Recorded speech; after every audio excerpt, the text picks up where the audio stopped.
If you are someone who truly wants to live their best life, then you're going to enjoy this episode because I'm sharing with you 5 things that I believe that you must do if you want to live your best life. Like, this is a part of the recipe of living your best life. So before we get on with the episode, I want you to know that I recorded this episode super early, so I might sound a little weird. I'm pretty sure I just woke up. I think it was like 5 a.m. or something when I recorded it. And I've been feeling a little off. I think I've had some congestion, my ears have been bothering me, I have headaches. I just need to rest more, really. I think that's what my body has been telling me since I've just been like on the go. So forgive me if I just don't sound like my normal self. But the content I'm super excited to share with you because it's something I've been thinking a lot about, like what it really means to live your best life and what are the characteristics of those who do live their best life, those that we do admire, like how are they showing up in the world? All right, so real quick announcement before we get to the episode. We are over here working on growing our reviews so that we can attract more amazing guests so that more people can grow from this podcast, maybe just like in the ways that you have from listening. So if you haven't left a review, please do so. If you're confused about how to do so, just Google it, how to leave a podcast review, and you'll be able to follow the process. Super easy. And it's my birthday month, so that would mean a lot and be super helpful. All right, y'all, let's get to the episode. Here we go. Hey guys, it's Ange, and I'm super excited to talk about this topic. It's something I've been thinking a lot about recently. Like, what does it mean to live my best life? So I think a while back I had told this story how I used to work with someone who was just so full of energy. And I remember one day after we were trainers together, and I remember one day after we ended up teaching this class, I went to her hotel room, and she had this full like charcuterie board, and she made like this alcoholic drink with the sparkling water, and she had like even taken the orange and like twisted it and did all that, and it was like all fancy, and I was like, what? This is so cool. Like, she packed everything with her for this trip to make her own little charcuterie board, and she didn't expect me to come over, but it was like, wow, you did this for yourself? Like, you were setting this up for yourself? And she said, yeah, I'm here to live my best life. And I was like, yeah, that's cool to think about. So anyways, let's talk about what it means to really live your best life, right? It's more than just the charcuterie board for yourself and making things look pretty for yourself. But I love that concept because what it does is it shifts your own energy. And you think like, hey, if I would do this for someone else, if I would set something beautiful up for someone else, why wouldn't I do that for me? You know? So to me, what does it mean to live your best life? I feel like it means to be waking up proud of the life that you've created. You wake up and you're like, yes, I'm proud of my life and what I've created here. You're honoring your values and your strengths. You're doing work that is meaningful to you. You have relationships that are loving and supportive, and that you show up as that kind of person too, the loving and supportive kind of person. You laugh a lot. You do your best to be present to what life has to offer right here, right now. Instead of being in that state of where you're always rushing through everything and you're not paying attention to the goodness that's here. That's something that I've been struggling with over the years, and I really want to be practicing so I can live my best life. So another aspect of living your best life is enjoying nature and everything that I feel like God has created, like truly enjoying it, going out and spending time in it, noticing the beautiful flowers, noticing the cuteness in your animals, all the things, the smell of coffee beans, every little thing. Taking care of your body and doing your best to show up with energy that is contagious and inspires others. That's all the stuff I believe is involved in living a best life. I know it's like a bunch of things, but at the end of the day, I think it's you showing up in a way that really makes you proud, right? And generating energy that feels good to be around. All right. So moving on. So what is the first action that I think you must take when it comes to ensuring that you're living your best life. So I got 5 actions for you. The first one is to pay attention to your dreams. People who live their best life do this. They don't ignore their dreams. They pay attention to them. They listen to the whisper in their heart, kind of thing, you know? In the Gospel of Thomas, if you're not familiar with the Gospel of Thomas, in a nutshell, it's this book that was found a long, long time ago that was believed to hold these secrets of Jesus, like wisdom from Jesus. So it's not actually in the Bible, but it was found. So anywho, this is what it says in the book. It says, if you bring forth what is within you, what you bring forth will save you. If you do not bring forth what is within you, what you do not bring forth will destroy you. So think about this. I feel like it's basically saying, like, if you have like this tug in your heart, like you want to do something and you feel that, right? And you don't answer the call, like that tug, you don't bring it forth into the world. You don't give it away, right? That tug in your heart, that's going to destroy you.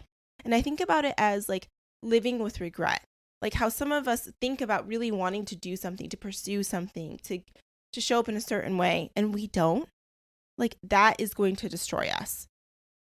So the reality is that pursuing your dreams, living your best life can be really hard. And not living your best life, like not doing the things on your heart, that can be really hard too. Either way, it's going to be hard. Either way, it's going to be uncomfortable. And that's just a part of life and being human. Living your best life does not mean that you always feel so joyful and so ecstatic about life. In fact, I believe if you are living your best life, you are going to be stepping out of your comfort zone a lot. But generally speaking, when you wake up every day, you're like, I'm proud of the life that I've created. Maybe it doesn't feel always good because you're stepping out of your comfort zone all the time, but you're proud of who you are and how you're showing up. You know what I mean? So not always about feeling the greatest. So I just want to clarify that. So it's really exhausting, if you think about it, to ignore your dreams. So exhausting. It requires like a lot of you lying to yourself, a lot of you making all these excuses of why you can't show up, why you're not good enough, blah, blah, blah, right? And that's exhausting to your own self. So why do we want to ensure that we pay attention to your dreams? The reason why, like we said, is that you're going to, basically, it can destroy you. Like the Gospel of Thomas says, like if you don't bring forth what is within you, what you bring forth what you do not bring forth will destroy you. Let me read that again. If you bring forth what is within you, what you bring forth will save you. If you do not bring forth what is within you, what you do not bring forth will destroy you. So in a nutshell, you will be living your life with a lot of regret. And remember, we always talk about the number one regret of the dying is what? That I did not live a life true to myself. I wish I would have lived a life true to myself, not the life that others expected of me. Number one regret. And that is an example of somebody not following their dreams. That's how I see it. Because of fear of what other people will think or just trying to please others. So that's something to really think about. I want you to think about this in your life. Like, what have you not been doing that you think that you know that you really want to do because of fear of it not working out, fear in general, fear of maybe what other people would think, whatever that is. I'm telling you now, if you want to live your best life, you need to pay attention to your dreams and listen to the whisper in your heart that keeps showing up. All right, moving on to action number 2. People who live their best life are willing to be uncomfortable. In fact, they put themselves in situations that are uncomfortable. As Brooke Castillo talks about this over at the Life Coach School, she says that they're willing to leave their cave. So to be extraordinary, you must do extraordinary things. You must seek out opportunity. So the opportunity mindset, I love this because this is where, when we talk about the energy levels, Level 5 energies, one of my favorite energy levels, is it's when you show up with curiosity, right? You're curious, you seek out opportunity, but there's also acceptance. Like maybe there's acceptance around like, this might be hard. This might be scary, but I see opportunity in this. This could lead to something. So Pima Chodron says, let your curiosity be stronger than your fear. So people who live their best life, their curiosity is stronger than their fear. Doesn't mean the fear doesn't exist. Of course it does. Of course, like that's part of being a human. But the reality is that you don't let that dictate your life. The fear is not in the driver's seat. So your curiosity has to be stronger than your fear. I wrote this down. It's not about not being satisfied. It's about acceptance and being curious what else is out there. So sometimes people will be like, well, what if I'm just satisfied with what I have? Why do I have to keep stepping out of my cave, looking for more things to pursue? Can't I just be here and be satisfied with what I have? And of course, yeah, it's your life. You can do that. But I believe for those who are living their best life, they're always seeking opportunity. And the thing is it's not about not being grateful for what you have. If you're living your best life and you're at least a level 5 mindset, this is the thought. You're thinking, I am grateful for what I have and I'm excited about where I'm going. You can be grateful and want more. I've seen this a lot with my coaching clients where they're like, I just want to let you know, Ange, I am grateful for this job. I really am. But I just want more. I feel like I'm meant to do more. And it's like, yeah, that's okay. That's great that you have gratitude and you're excited. I don't think it's great when there is no gratitude, because then you're vibing at a very low level and it can be really hard for you to attract additional things. But if you're out there trying to live your best life, then the mindset level, the awareness level needs to be at least bare minimum at a state of gratitude and you being curious and excited. At least curious. Maybe excitement isn't there yet because maybe you're afraid. There's some fear showing up, but curiosity has to be stronger than the fear. Okay. So let me give you an example of this real quick. That's, I guess, what's going on in my life right now. So we are looking to buy, a new house. And right now there's not much on the market in the area that we're looking in. We want to live on this lake in Indiana, to be closer to our family. And then we're also looking at a second place in Beaufort, South Carolina. So anyways, there's not much on the market since we've been looking. And I am someone that believes that if there isn't anything on the market, just like I tell my clients, if there's no jobs that you can find, right, then you seek out opportunity. If you don't see a door there, you make a door. You go through the window, you figure it out, right?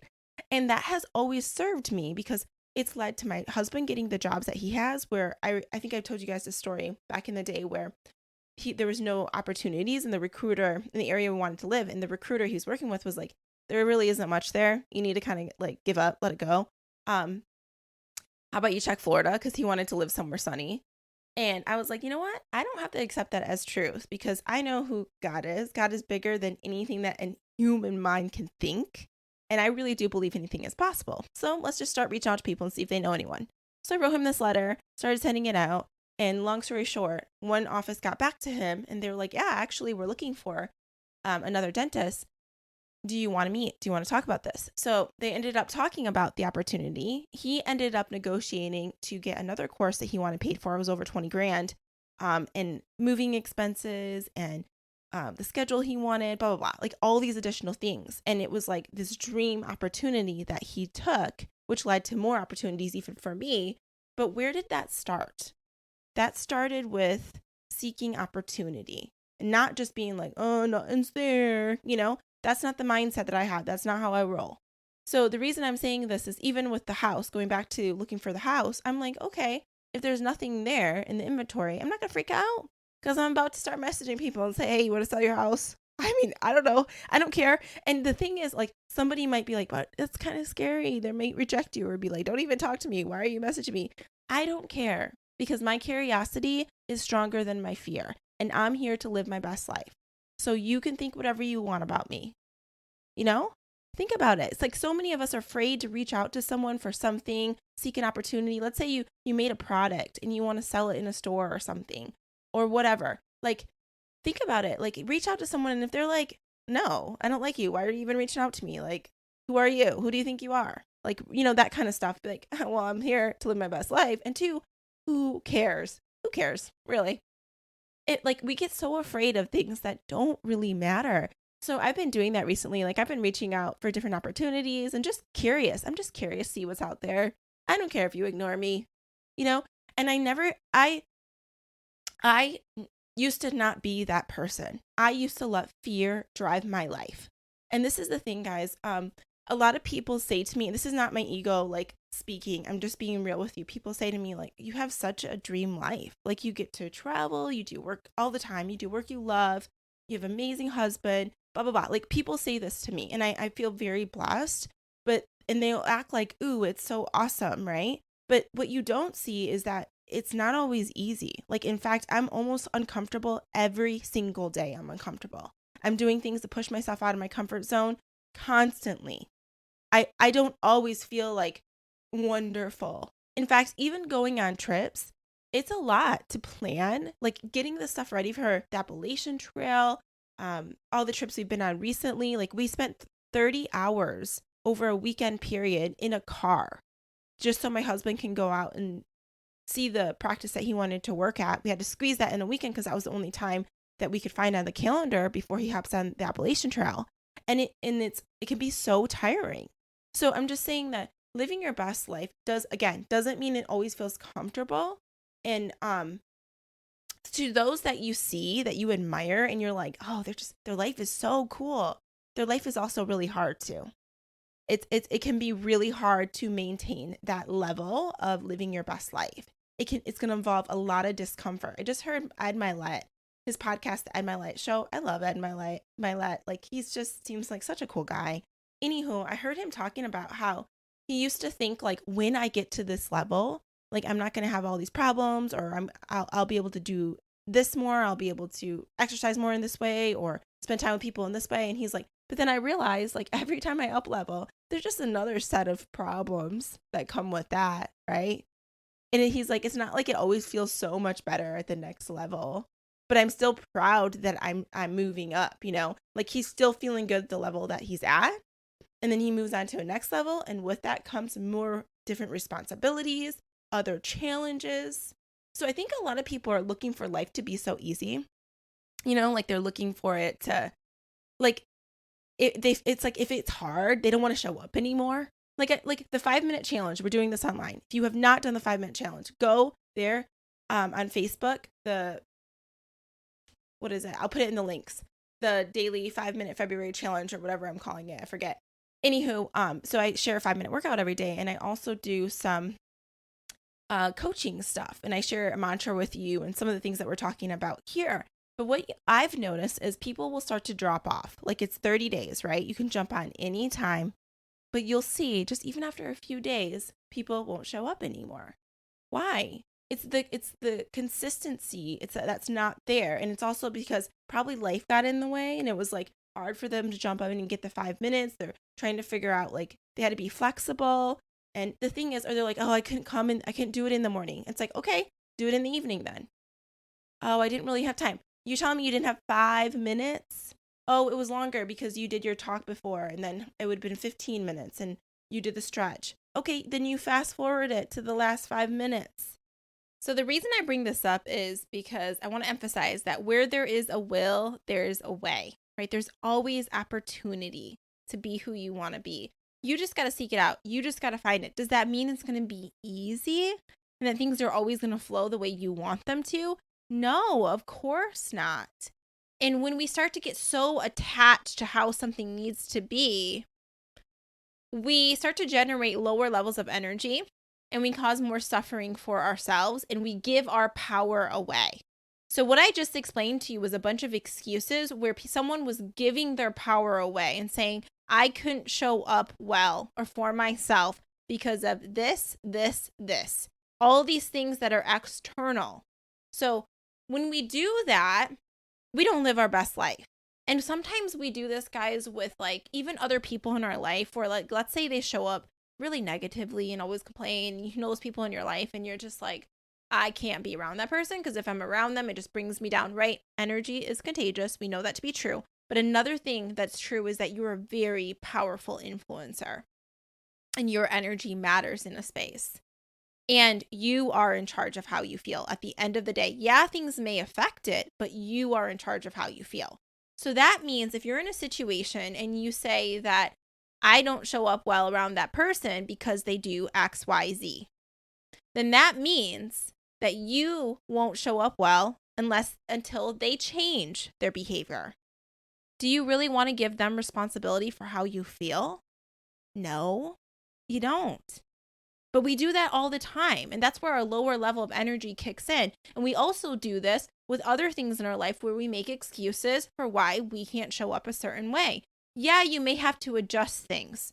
Maybe you can't do everything you wanted to do. Like for me, I wanted to exercise more than I did today, but I'm not feeling my best. And my schedule is a little more packed than I had initially planned because things came up. So what do? I'm going to shift things around. I'm going to do what I can. I'm going to simplify my exercises. I'm going to find a way. I'm going to squeeze stuff in between meetings. Like I'm going to look for opportunity. I'm going to be resourceful. I don't expect life to work out exactly as I want it to. In fact, that would be no fun if that was how life was because I like to be surprised by things. I like to see the goodness that randomly shows up that I didn't think about, right? So it's a different level of energy when you're open and you're looking for possibility in every moment and you're showing up curious. This is a characteristic of those that are living their best life. They operate with that mindset that there's opportunity everywhere. There's always an opportunity in any situation, even if it's hard. But you got to open your eyes to be able to see it. Take the blinders off. You know, when we resonate those lower levels, when we're looking at all the things that are gone wrong and the reasons why we can't, like you're blinded. It's like you have these blinders on. You're not able to see all the opportunities that are there. This is why it's really helpful to work with someone else because they can help you, like a coach. They can help you see more opportunity and take the blinders off. All right. So one more thing I want to talk about is you're willing to leave the cave. So action number 2, you're willing to leave the cave to be uncomfortable, right? So Brooke Castillo talks also about how she gave this beautiful story about how, like, let's say there's 3 mountains. And the biggest one is going to have the best views, right? But it's going to require more out of you. It's going to require more out of you to get there. Which one do you really want? Like to see, you're going to stop at the first mountain because the other one's going to require too much out of you? Or do you love yourself enough to give yourself the best view? Do you love yourself enough to be uncomfortable?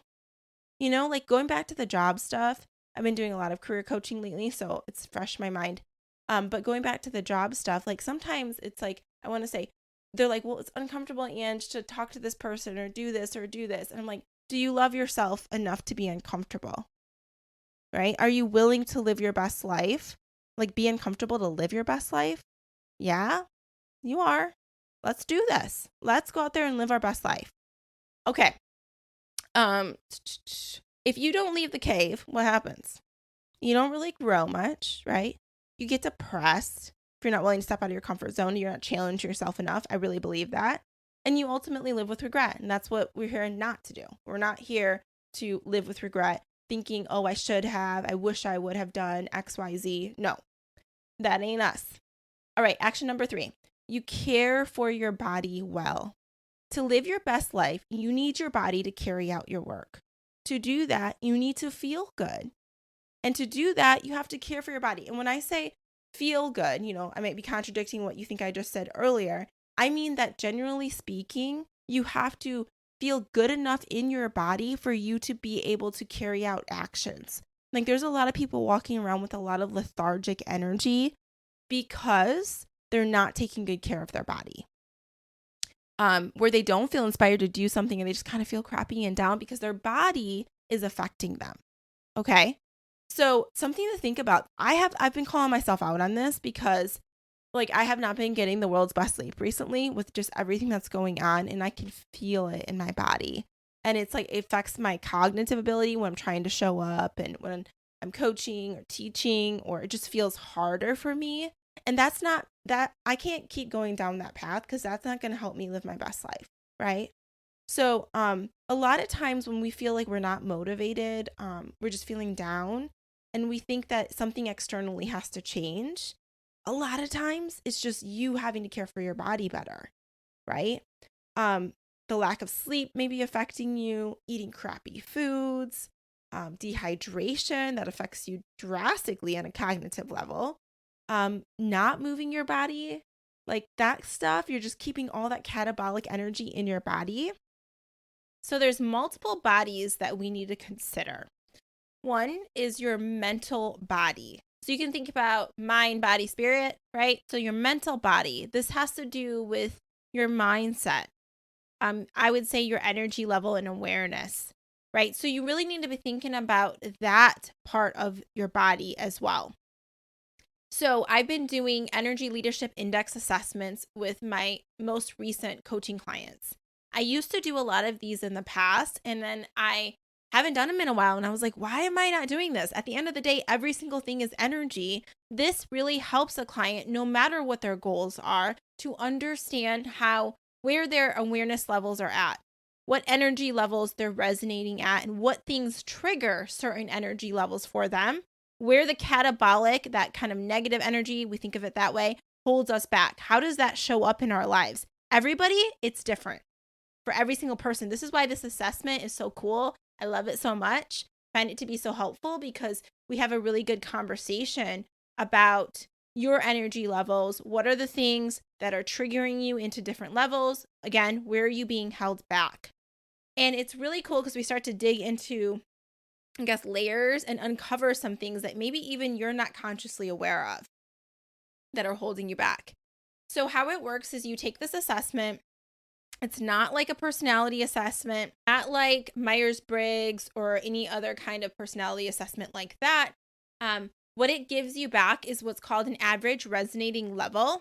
And people who have higher average resonating levels tend to be way more satisfied in their life in all areas, in all categories, and tend to be more successful according to most people's definitions. So it's going to give you an average resonating level back, and then you have something to work with and see how you can shift things. And we know specific areas that you may struggle with through the debrief. So when we do a debrief, it's an hour and a half long, and we dive into how you answered the questions, and I get to see some things that are kind of red flags for you as far as they trigger the lower levels of energy for you. So let me give you an example of how this really helped me in my life back in the day. When I first did my assessment with my coach, she got all my results, and then we dived in, and I started I did a deep dive in learning about different energy levels, which is cool because it teaches you that. It's like a personal development session as well. So you learn all about that. And then we looked at where I was holding on to a lot of catabolic energy. What were the things that were triggering that for me in my life? So we talked about what's called level 2 energy, where there's a lot of judgment. I'm right, you're wrong kind of mentality. It's a lower level of awareness.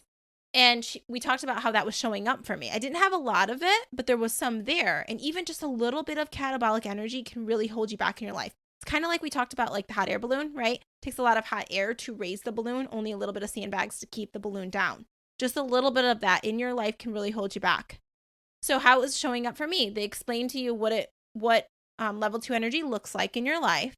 And then I was like, well, I guess it shows up for me when I talk with my younger sister.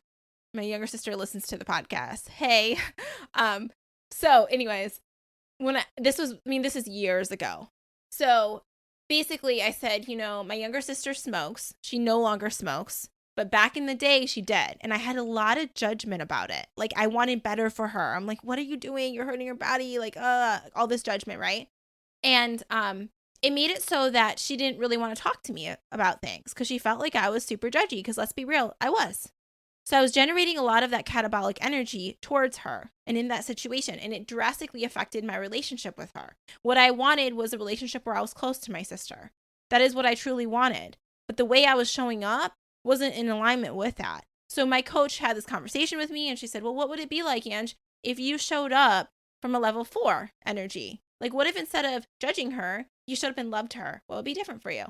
What would that look like? And I got to have my brain practice and try that on. And then I showed up very differently around my sister. And now our relationship's completely transformed. And in fact, she's like the healthiest version she's been in the longest time. And was it due to my judgment? No. Maybe it was due to my love. I don't know. Maybe I did play a role in that, loving on her and still loving on her. But that drastically changed things for me. That little thing, it was so worth that assessment for me, that small thing. But there's even bigger things I've seen where it's transformed people's relationships, where it's helped them bring new relationships into their life because now they show up.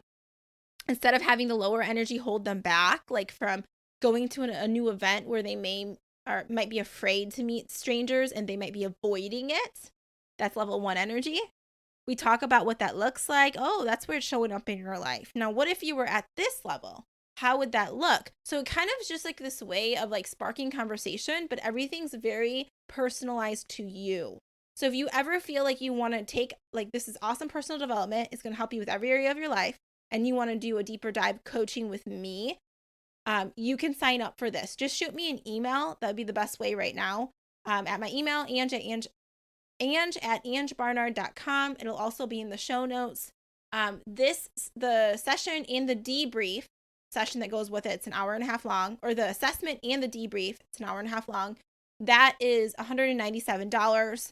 Otherwise, if you do a bigger package of coaching, it gets included and it gets discounted, but you can just show up and even do a debrief, and that's really going to help you a lot. So if you want to take the mental body side to like care for that more, that's something I highly recommend, or anything that's helping you become more aware of what's happening in the mind that's holding you back, because your mind is creating everything else in your life. So we got to figure that out. Ain't just about the body, working on that. It's the mind too, and you know that. So the spiritual body, another kind of body, if you will, is looking at your relationship with God or whatever that is to you, that faith of yours, that personal connection to something greater than you, really looking at that, because people who live their best life, they do have faith in some way. It may not look exactly like my specific faith, but they have faith. That's a commonality across the board. They believe that there's a greater purpose, right? That's part of people living their best life. They believe that there's some greater force at play, you know? Physical body is that you're challenging your physical body. This is important because we are wired, one, to move, to be consistently moving. Back in the day when we moved from place to place, like our ancestors, our body is wired that way to have consistent movement. We feel our best when we are moving throughout the day. Maybe you're not doing it like every second of the day, but you're getting some movement in. We start to feel really crappy when we're not moving at all. All of us. I know that for sure.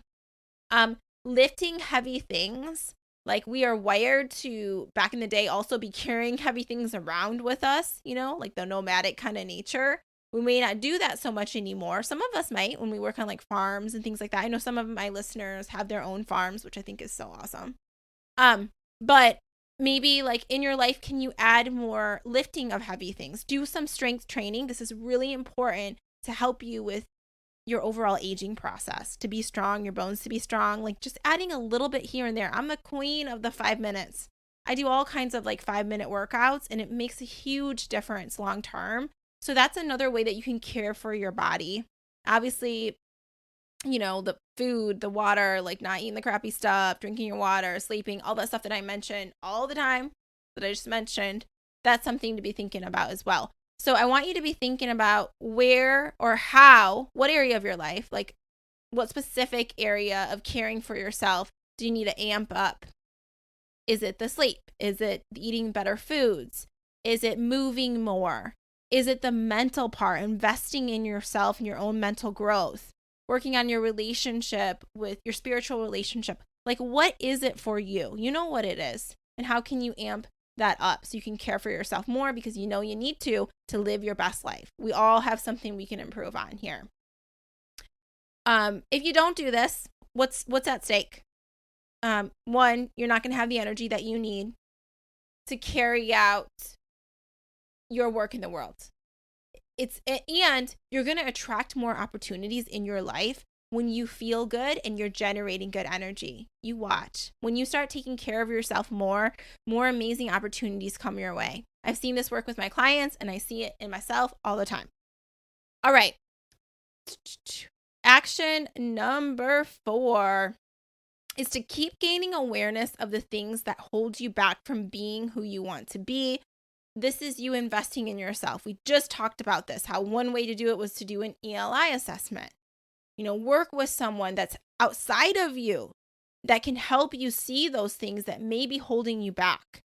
Because sometimes it's really hard for us to see it on our own because it's subconscious stuff. So this may involve like limiting beliefs that you have around just not being good enough to do something. You're not good enough stories that we make up. Maybe even things that happened to you in the past that you made it mean something that doesn't serve you. Your brain did. Now there's a meaning placed on it. It doesn't serve you and it's holding you back. So an example is when I did some of this work, I used to have this belief that I had to do everything by myself. Like I couldn't trust anyone else to help me. Like this is like a belief that I became aware of through coaching. And how did I get it? It came from my childhood because I was kind of neglected growing up. Like I was left alone on my own to do a lot of stuff for myself and care for myself at a young age. And I felt like I learned this coping mechanism that I had to show up and care for myself. And that was the truth. Like back then, like that was part of my survival. And then when I got married, it was really hard for me to let someone else like help me with stuff. Like I didn't trust someone to follow through with stuff. Like I felt like I had to do it all on my own. And then I had to work through that in my marriage initially and help my husband feel like he was valuable. I had to work through that. A lot of us independent women out there, we may have some of that stuff that showed up from childhood, right? But then maybe when other people offer to help us, we don't accept it. And then it affects their worth and value too, right? Or maybe it hinders our relationship with that person. I don't know. Everybody's situation is different. But anyways, that's an example. Another example of mine, oh man, I got so much stuff. We all do. Another example may be like my money stories. The scarcity mindset, growing up in a environment where I didn't have a lot of money, when I was younger. So I had to I've had coaching around that, work through that so that I could believe that I could make more and that my services were worth more. Like that was stuff I had to work through. That was me working on that mental side. It was me gaining awareness of the things that were holding me back from being who I wanted to be. That's what people do who live their best life. They invest in themselves to gain more awareness. And they know that someone outside of them is going to help them do it because we get too stuck in our own minds with the stuff, They seek feedback. Even people who are living their best life are always asking, how can I make things better? They welcome the feedback, even if it's uncomfortable. So uncomfortable. I was reading some of my reviews from my previous class that I taught, and I was like, every time I open up the email that has the results, the survey results, my stomach drops, and I'm like, ugh. Like I'm about to read some things where they're going to say, you could do this better, and right? And usually it's really good things, but there's always the things that are going to make me better, but it's uncomfortable for me to hear. It is. But I'm committed to my growth, and I know that that's uncomfortable. I'm committed to living my best life, and I got to know what's holding me back from that. And it's not going to be in my own awareness, right? I mean, I'm going to have to gain it from someone else to help me see and shift what I'm thinking, That's what I mean by that. Okay. And this is a question I have for you. Is your future going to be better than your past? Is it? You get to decide that your future is going to be better than your past. And the only way it can truly be better is by you becoming more aware of what is holding you back and shifting your mental programming and energy to align with the best version of you. You got to be a match for the best version of you. Your thoughts do, and your energy have to be in alignment with the best version of you. So we got to get that to align, and that starts with the awareness and then the shifting work. So are you willing to commit to this kind of work? To commit to having your future be even better than your past? I am. I feel like my life is always getting better. I really believe that. Like I hold on to that belief, like the best is yet to come. It's always getting better. Because I'm always growing. I'm always trying to work on myself. I remember there was some guys that I know that were big like football players back in the day. And I went to a school where they were really into football. And I still remember these guys, and they're probably like 30 and they were still reminiscing about their football days. And I'm not saying that you shouldn't look back on your wonderful memories, but it was like that was the best times of their life. And they would act like, yeah, that was like the best time of my life. And I'm like, that's really sad to think about. Like, that was the best time of your life. I mean, it can be an awesome time, but I always think about life is just always getting better. Like, my best isn't yet in my past. My best is coming. It keeps coming. That's a different awareness level and a different way of thinking. But you have to be committed to making your future better than your past. And that involves you evolving and shifting your identity and who you're showing up as. That's why we do the Clarify Your Vision course every year. We think about a new identity that we want to have, who we want to evolve to being, right? And this is why we do the Commit to Your Vision, so that you can actually follow through, because we know it's uncomfortable doing the work to be a different version of yourself. Your brain's going to fight you on that. There's going to be resistance. So we need all the support we can get. We need the community. We need the coaching. We need all those things, right?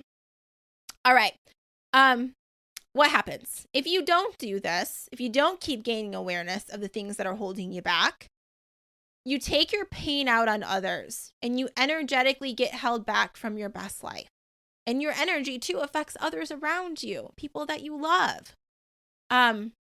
An example is recently I became aware, because Ian told me, I became aware that I can be very condescending to him. He told me this the other day. Like, when I get really tired and grouchy, when I'm not taking care of myself, going back to our another action step, I can show up and like take that out on him, where he asks me questions and I don't want to give him my brain power and answer his questions. And he's always asking me questions about all kinds of things. Like, Ange, where's this thing? Where's this? Something that he didn't know where it was, right? Or like, what should I say to this person? And I'll be like tired and I don't want to give my mental energy. And I'll be like, just say something really condescending. Like, he'll be like, do you know where this thing is? And I'm like, I don't keep track of everything that you place in the house. And I'll like say it like that, but it's like this condescending way of saying something. And anyways, he's like, I hate when you say that to me, like, whatever. So anyways, I was like thinking about that, and I was like, well, that's not in alignment with the kind of wife I want to be. Like, the condescending one, generating that kind of energy towards him. So I became aware of this, and I told him the other day for our 5-minute workout, we had the mantra, I choose peace, So I was thinking about this, and I texted him, he was at work, and I said, hey, honey, next time, or in the future, if I happen to be condescending to you, can you just say this? I choose peace. Because in those moments, it's me not choosing peace. It's me choosing to be like snipey, like snarky and like kind of like crappy towards him. Like, that's not me generating peace, right? So I was like, can you tell me I choose peace? And that'll just remind me to put myself in check and remind me of the kind of person I want to be. And he was like, yep. And he like sent me a kissy face, because he knows I'm very self-aware and I will take responsibility for how I show up. And anyways, a lot of it has to do with me lacking the sleep. And that's why I've been like that. So this is awareness, guys, that I'm gaining. So anyways, I just wanted to share that story with you. Let me see where we're at. Okay, we're moving on to action number 5, which is you intentionally decide what is worth giving your energy to versus reacting to life. This is very similar to what we just talked about, and kind of goes into my next example. Like, this morning, I found myself getting a little, I don't know what the right word is, but a little annoyed, I guess, in the morning. And I was running around trying to get breakfast together, and it's just been a really busy day. So, in my mind, I was thinking about all the things that I needed to do. And you know how that sometimes can overwhelm you? So that was happening for me. The energy was starting to get generated like that. And Ian asked me some question, and I think he was looking for something, because he usually loses things, and he was looking for it. And I remember myself wanting to say something back condescending.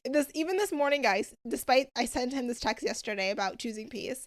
So I held myself back, and I was like, I choose peace. I choose peace. And it was fine. I did not say anything mean. I'm very proud of myself. But I had to like do that work, right? Instead of me reacting, because my reaction would have been some mean, condescending comment, which affects his energy for the rest of the day. But instead I was like, oh, let's go back. I'm going to intentionally decide, is this worth giving my energy to? Him not finding something right now. Is it worth me giving energy to that and being annoyed and all that and generating that kind of energy. No, it's not. It's not worth it to me. Also, people that we think of as successful, they're often criticized by other people. But those that are out there living their best life, they don't let the criticism from other people stop them from showing up as who they want to be. And this can be even the small things. Like, I think a lot about my own personal eating habits, like how I will bring almond milk with me. Because oftentimes when I'm at a place, like someone will want to give me coffee and I'll want to have almond milk in my coffee. Or let's say I'm staying at a hotel.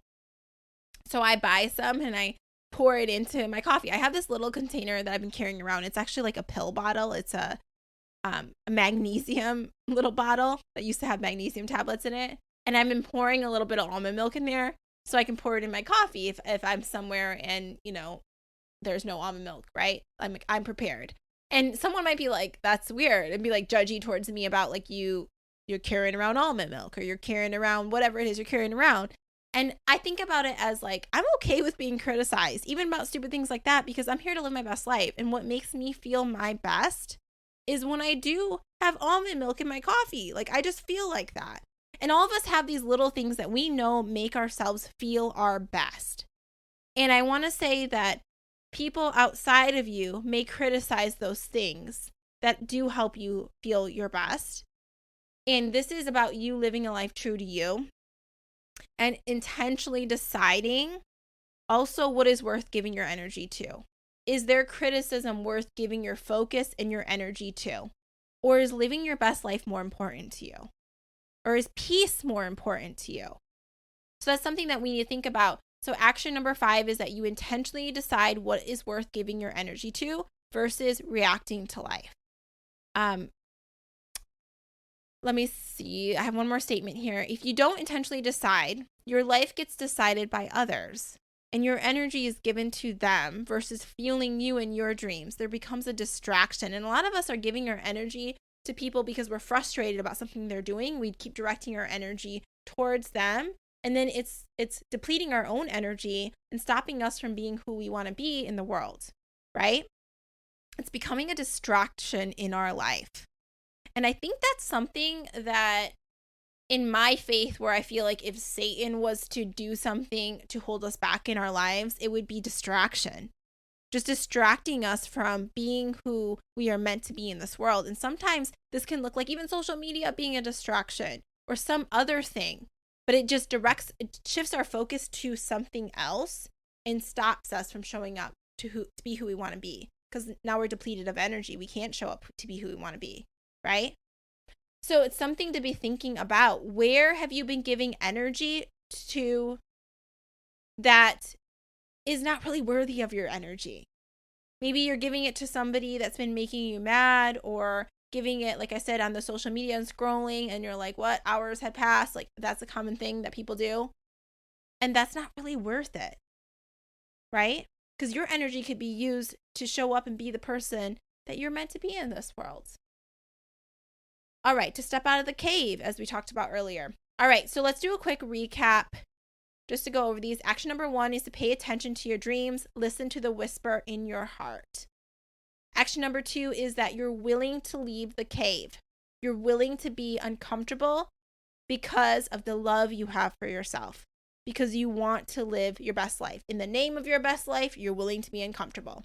Number 3 is that you care for your body well.